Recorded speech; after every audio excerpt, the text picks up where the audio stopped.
Ladies and gentlemen, we're about to go to former Congressman Ron Paul to look at North Korea and the biggest military drills in history ahead of a possible strike. I hope that's not the case. Alex Jones Show, because there is a war on for your mind. I hope everything can be peaches and cream. That's what Ron Paul wants. Get back to our republic, be peaceful, trade with people, work with people, and turn this world around. Go away from authoritarianism and collectivism to individualism. So the omnibudsman of the global movement to awaken humanity is Ron Paul. And he doesn't like to be complimented, but it's important to see where we've come. Running for president twice just in the last decade or so, very successfully waking people up, challenging the cultural Marxism on the colleges, building the modern Tea Party movement that the Republicans thought they hijacked, but really they brought in our Trojan horse. We've now gotten Trump elected. Doesn't mean he's perfect, but he's trying to be the American president, getting us out of the TPP, doing other things. I want to get, as a historian, Dr. Ron Paul's take on where we are and where he thinks we're going, what he thinks is going to happen with the Russia investigation and the fact that the Democrats are in bed with the Russians saying Trump is. But I also want to first get into critical things he wants to say about Trump, which I know is the whole North Korea situation. A lot of people have noticed that, we publish Ron Paul's articles on Infowars.com and put links to his different TV radio shows and Ron Paul Institute. And then we also have some articles that are more hawkish about North Korea. We're just showing both perspectives. Undoubtedly, the sanctions make it worse for the North Korean people. But at the same time, we are dealing with a Marxist-Leninist hermit empire regime. So I want to get his take on what he thinks we should do to try to de-escalate the North Korea situation, and then get his take on where we are politically in America if they try to indict Trump, if they try to impeach him. I think it could cause serious civil unrest and really a culture war that's already been cold could get hot. And we got about a 2-second delay from some reason always with our system and his, but that's okay. But that's why you'll hear a pause. So Dr. Paul, thank you so much for joining us from the Liberty Report studios. Thank you, Alex. Nice to be with you. Well, please just go ahead and jump right into, you heard me throw out that cornucopia in the last 2 minutes. What do you want to tackle first? Well, there's so many.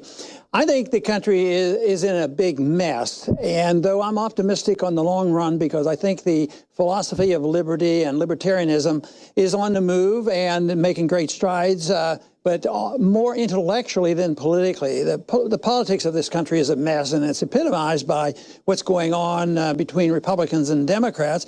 And quite frankly, I don't see a whole lot of difference between the two. They fight and argue who has the power and who can control things. But they're really in bed together when it comes to big government spending and the Federal Reserve and the foreign policy of policing the world. So they're all the same.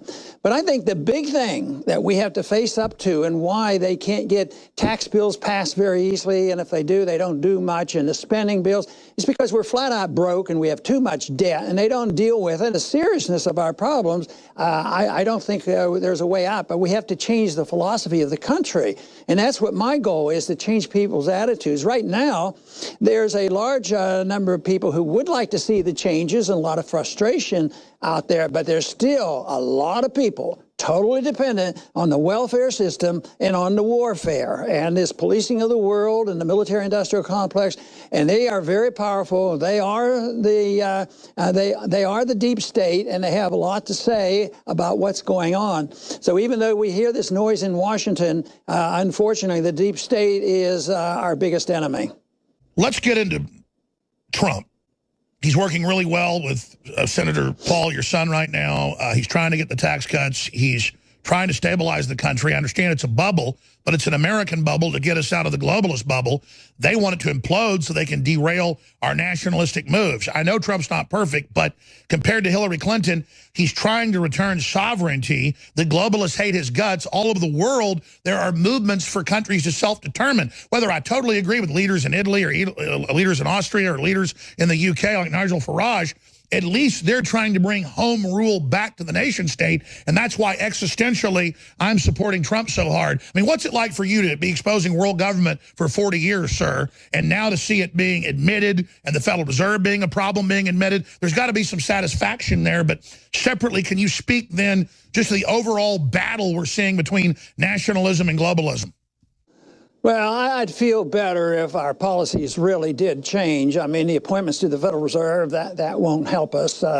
I don't think that the foreign policy has changed. We're still sending more troops overseas. And right now, you know, they're talking about major changes in the Middle East, which is going to antagonize the conflict between the Sunnis and the Shia. So you know, Saudi Arabia and that war going on in Yemen and our support for that, we're guilty, morally speaking, of providing the weapons to Saudi Arabia for what's happening there. And it's a fight between Saudi Arabia and Iran. And we don't need that. It's been going on for too long. We need to stay out of that. We can't afford it. And besides, I think if you want to compare things, Saudi Arabia is a mess. And why we get on the moral high ground of supporting them and then think that we have to go to war against Iran, that's a serious thing. So I haven't seen a reversal in our involvement overseas. And a lot of noise is going on why we have to be prepared. Next week, we may invade North Korea. I think that's very dangerous. Well, yeah, North Korea, certainly. That could trigger a larger nuclear war with China and Russia. And I'm not pushing for a war. I mean, you've broken down ways to de-escalate North Korea. But at the same time, North Korea and their communist regime, they certainly bear some of the responsibility as well. Don't they?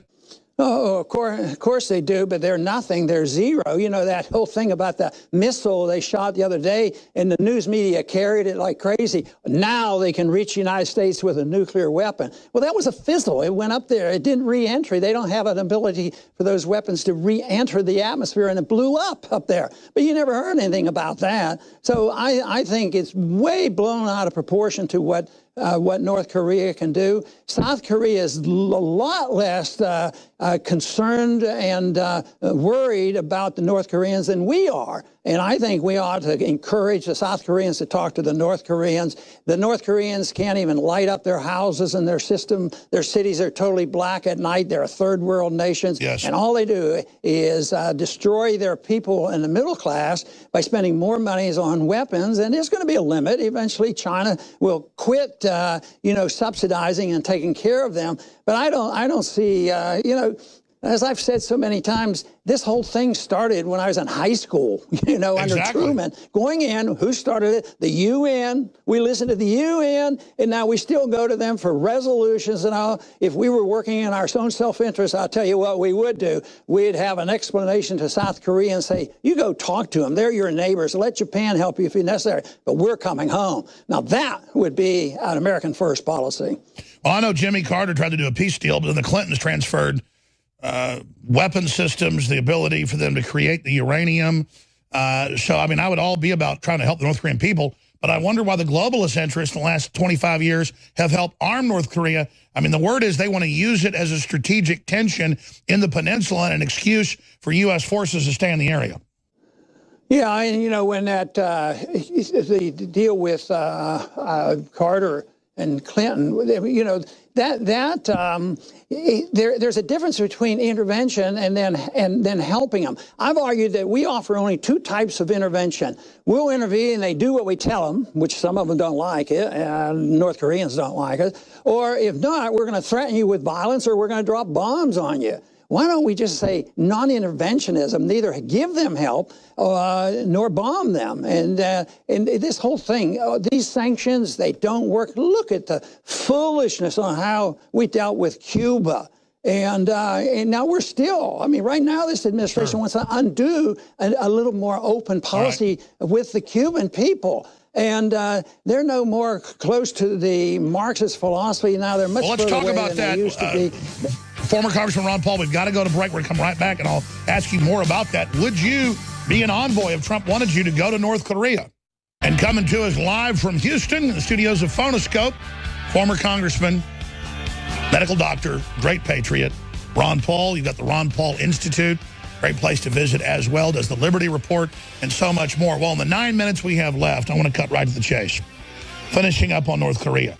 If Donald Trump wanted to send you as an envoy, a peace envoy, instead of Jimmy Carter, to North Korea, would you go? A, B, any other points on that escalation? You've been writing a lot about how you think we should de-escalate this. And then separately, I want to then get into the Russian witch hunt, the Clintons in bed with the Russians, Mueller investigating back 20 years now on Trump, just the establishment so desperate right now to try to defeat this political realignment towards populism. Can you first speak to North Korea and then what you think about the whole Russia gate? I mean, I've seen John McCain on the Senate floor say that Senator Rand Paul is a Russian agent, that Tucker Carlson's a Russian agent, that I'm a Russian agent. They're having hearings, sir, saying I need to be censored because I'm a Russian with zero proof, no due process, and then Google, Facebook, and Twitter are beginning to censor, sir. So again, North Korea and then just the whole Russiagate situation, Ron Paul. Well, as far as going to North Korea, and if he asked me to do that, first thing is the odds of that happening are pretty slim. The second reaction would be if there's an honest attempt to try to have better relations and work out some problems with North Korea, yeah, I'd be delighted to participate. But the big problem would be that my ideas about North Korea contradict how we're treating North Korea now. Actually, I think the treatment with North Korea has gotten much worse. It's been bad all along. I mean, we've always had this conflict, and nothing ever gets sure, improved. But you could be the carrot. But what I would prefer is if he were serious about me going to do that, let me write a one-page memo and tell him what I think needs to be done. And it wouldn't involve the United States as much as the people around them, South Korea getting involved, Japan being involved, Russia being involved, China having involved. Maybe they ought to get together and talk about this and get over it, and that we're backing off because that's in much greater interest than in ours. And see if there could be an agreement on that memo. So that, to me, would have some value. But for me just to go over there, it would be such a conflict of the policies we have now versus my non-interventionist approach to foreign policy. Well, but stranger things have happened, and I think you'd be better than Jimmy Carter. He's offered. You could bring it from a libertarian perspective, the carrot. So I'm just throwing it out there, and I know that Senator Paul and, of course, the president talk all the time. We could send Senator Rand Paul. I think he'd be a great envoy. I wouldn't argue with that. In the 5 minutes we have left, sir, let's get into Russiagate. Let's get into that situation because, I mean, I've been looking at it, and there's just nothing there, and now they've indicted Flynn off some FBI agent's notes who it turns out worked for Hillary and exonerated that, and it just gets crazier and crazier to see an unelected group running mad dog, trying to overthrow an elected president. I don't think the nation could survive it if they actually try to indict him and impeach him. Trump's just too popular with the base. What is your overall take on Russiagate and all the rest of this? I agree with your frustration because it doesn't make any sense. But I'm frustrated because our Justice Department doesn't do anything. The Republicans are in charge. They have the office. And what happened to this investigation of Hillary? You hear bits and pieces of it, but all you hear is about the investigation of Trump. He's supposed to be the president, and how did we ever allow a guy like Mueller and get in charge of this? I think the Justice Department is not doing the job, and it's just totally out of control. So I don't know who really is in charge, but right now I don't think this administration has prevented this from happening because it can't be. I think it's all built up. It's all fiction on what they're accusing. And I've been on receiving this end too, because I've been on RT and they think that this is just horrible. But quite frankly, RT has treated libertarians a little bit more respectful than our own television companies because, you know, they don't want to hear libertarianism and non-interventionism.